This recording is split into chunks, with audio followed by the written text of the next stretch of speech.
Assalamualaikum warahmatullahi wabarakatuh. Dalam kesempatan ini saya akan membahas tentang peristiwa besar saat menjelang lahirnya Nabi Muhammad sallallahu alaihi wasallam. Nabi Muhammad sallallahu alaihi wasallam lahir pada hari Senin tanggal 12 Rabiul Awal tahun Gajah atau bertepatan dengan 23 April 571 Masehi. Sebagian ulama ada yang berpendapat Nabi lahir pada hari Senin 9 Rabiul Awal tahun Gajah bertepatan dengan 20 April 571 Masehi. Disebut tahun Gajah karena pada saat itu ada seorang penguasa bernama Abrahah datang ke kota Makkah untuk menghancurkan Ka'bah dengan mengendarai gajah. Namun keinginan Abrahah ini dicegah oleh Allah dengan mengirimkan mereka ribuan burung ababil yang masing-masing burung membawa kerikil dari api neraka yang dilemparkan kepada mereka. Kelahiran Nabi Muhammad sudah diberitakan oleh Allah dalam kitab Taurat dan Injil, sehingga pantas para rahib pun ikut menantikan kelahiran manusia agung ini dengan melihat bintang-bintang di langit dan bertanya ke setiap orang Arab yang datang ke Syam.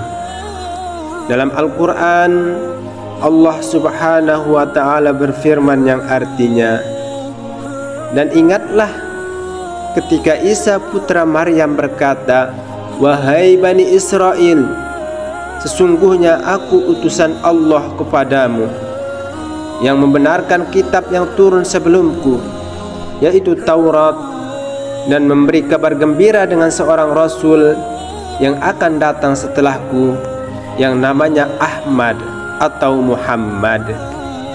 Namun ketika Rasul itu datang kepada mereka dengan membawa bukti-bukti yang nyata, mereka berkata, "Ini adalah sihir yang nyata."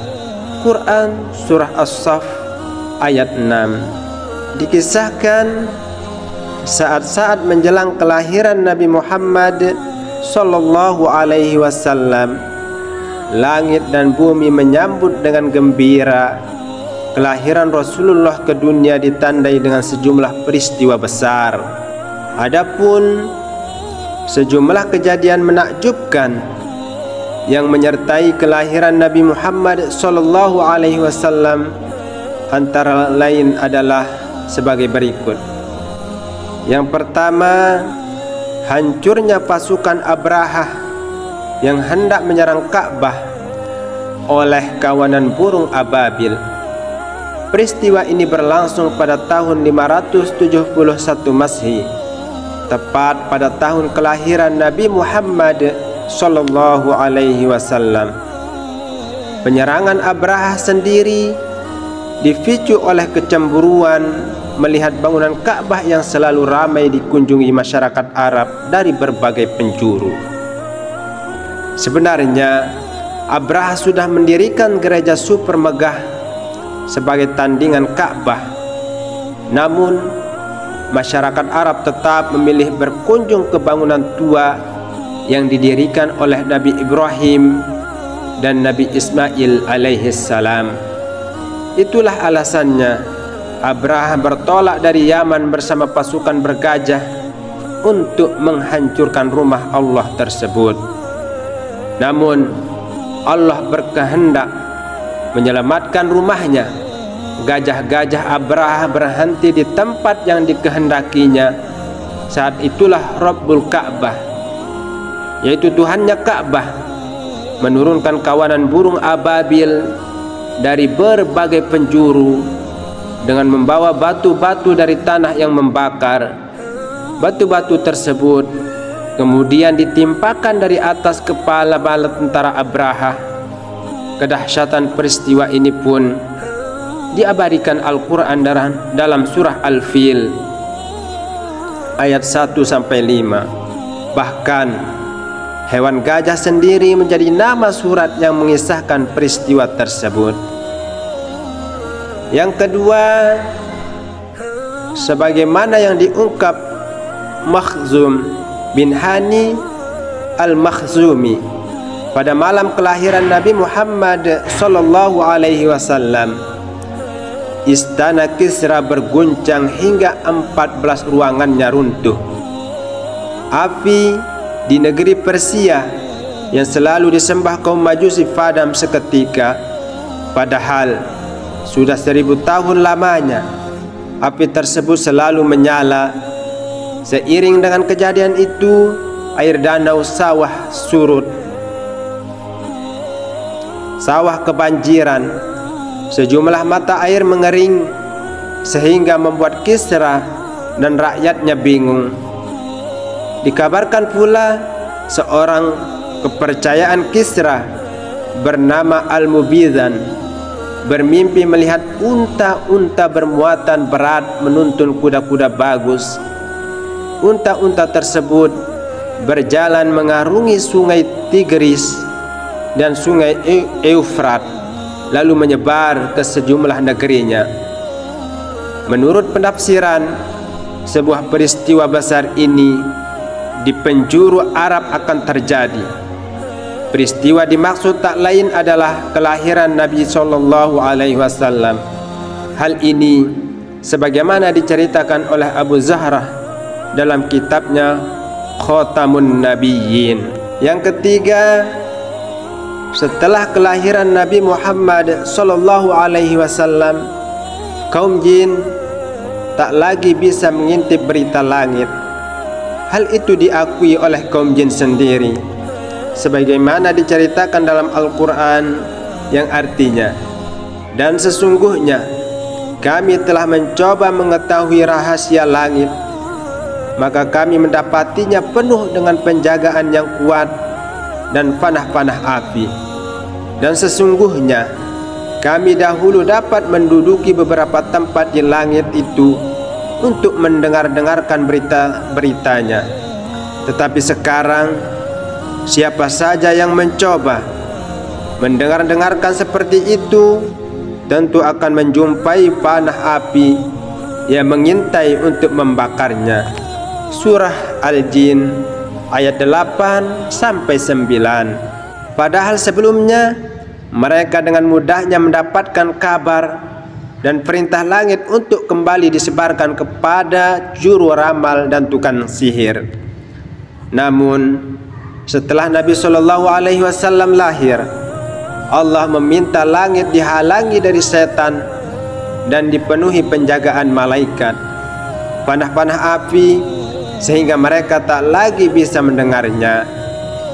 Diriwayatkan tatkala tak bisa mengakses informasi langit, kaum jin berkumpul dan melaporkan kejadian itu kepada iblis. Dengan cepat iblis menginstruksikan agar kaumnya menyebar ke seluruh bumi dari barat sampai timur, seraya memastikan apa yang sesungguhnya terjadi. Ternyata dari hasil pengamatan mereka ditemukan bahwa di kota Makkah ada seorang bayi yang tengah dikerumuni malaikat. Bayi itu mengeluarkan sinar dan memancar ke langit. Para malaikat pun sibuk menyampaikan salam kepada panutan alam yang baru saja lahir ini. Begitu kejadian tersebut dilaporkan, iblis sangat menyesalkannya, sebab panutan alam telah datang. Artinya rahmat bagi umat manusia akan terlimpahkan, sehingga pantas menurutnya jin dan setan dihalang-halangi naik ke langit dan mencuri informasinya. Hal ini sebagaimana ditulis oleh Dr. Samia Menisi di bukunya Jin-Jin Muslim Sahabat Nabi. Yang keempat, beberapa keajaiban yang menimpa Halimah As-Sa'diyah, yaitu ibu persusuan Nabi Muhammad sallallahu alaihi wasallam.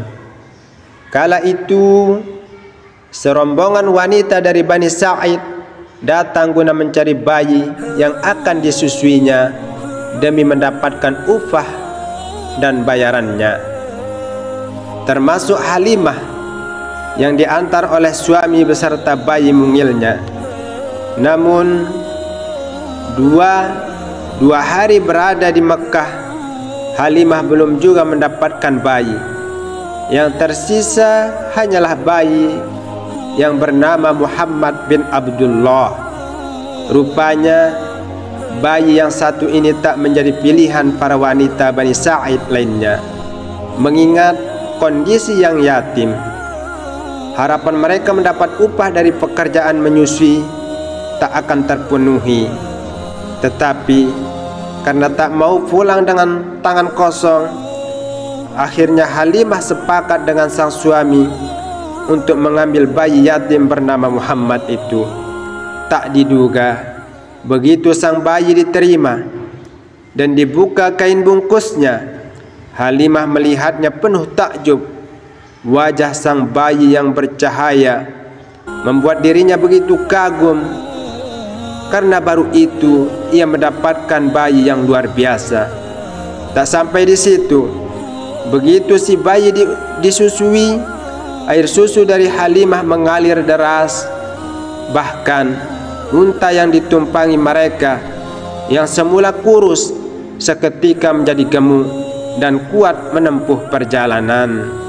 Sejak itu keberkahan pun berlimpah, tidak hanya kepada keluarga Halimah tetapi juga kepada kabilahnya. Hal ini bisa kita lihat di sirah Ibnu Hisham.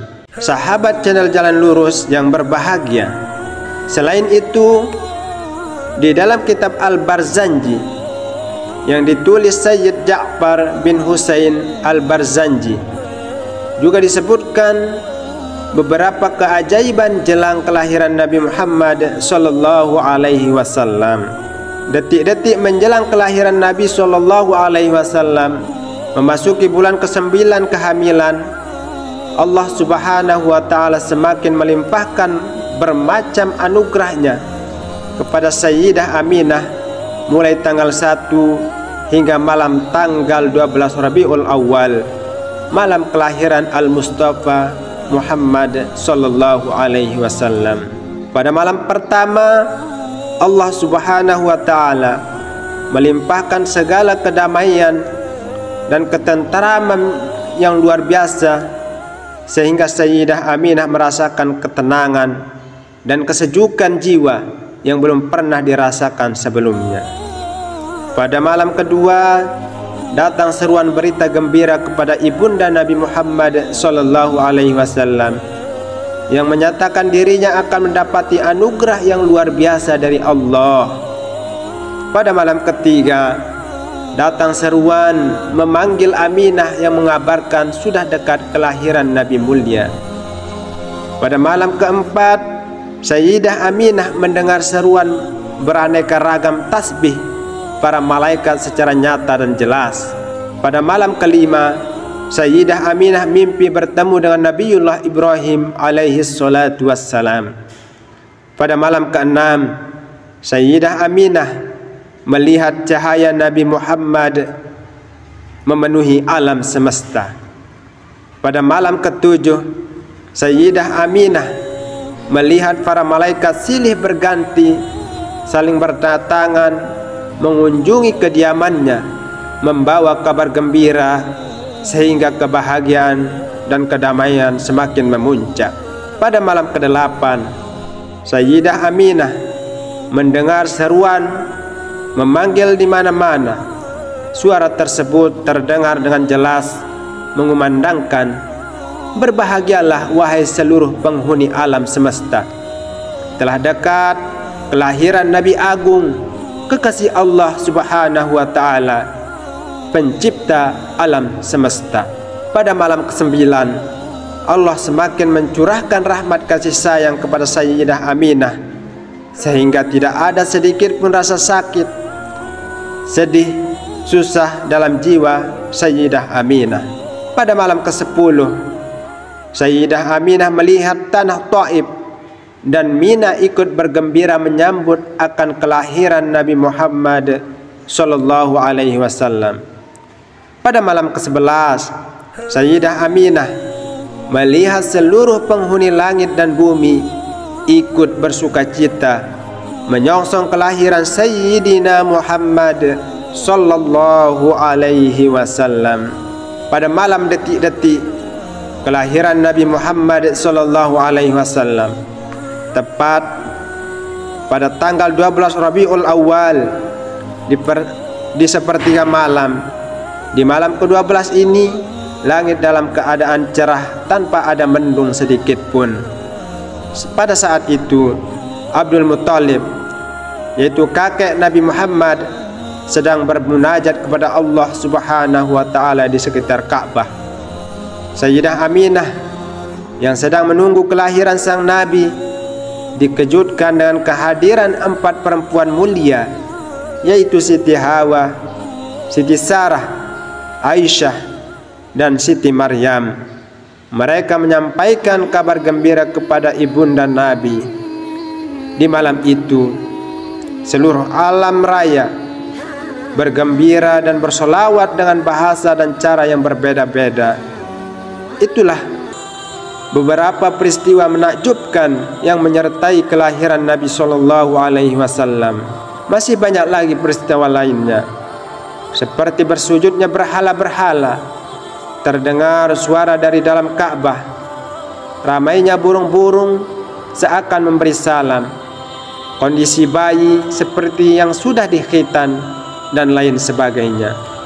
Mudah-mudahan hal ini membuat kita semakin cinta dan kagum kepadanya, serta kelak pada hari kiamat kita dikumpulkan bersamanya. Amin ya rabbal alamin. Ahlan wa sahlan, marhaban ya Rasulullah.